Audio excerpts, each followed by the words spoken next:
Hello बच्चों, let us read this question. This question says BeF2 has zero dipole moment whereas H2O has a dipole moment because. So इस question में कहा गया है कि BeF2 का जो डाइपोल मोमेंट है वो जीरो होता है लेकिन H2O का डाइपोल मोमेंट होता है. सो हमें इसका रीजन बताना है और हमारे पास यहाँ पे चार ऑप्शंस गिवन है as option A B C and D. So इस क्वेश्चन को सॉल्व करने के लिए जो की कॉन्सेप्ट रिक्वायर्ड है हमारे पास वो है यहाँ पे concept of dipole moment.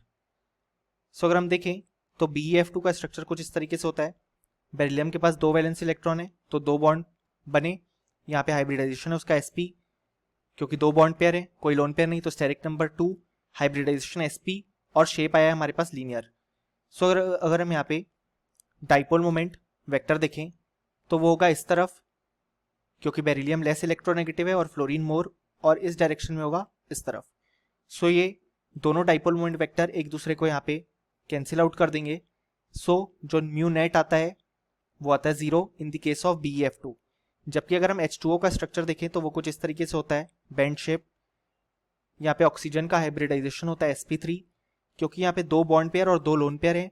Steric number हमारे पास आ गया 4 तो हाइब्रिडाइजेशन है sp3. अब यहाँ पे अगर हम डाइपोल मोमेंट वेक्टर की बात करें तो वो इस डायरेक्शन में होगा क्योंकि हाइड्रोजन लेस इलेक्ट्रोनेगेटिव है और ऑक्सीजन मोर, और ये ऊपर जाके ऐड हो जाएंगे क्योंकि वेक्टर सेम डायरेक्शन में. सो यहाँ पे म्यू नेट हमारे पास नॉन जीरो आएगा क्योंकि यहाँ पे H2O का बेंट स्ट्रक्चर प्रेजेंट है.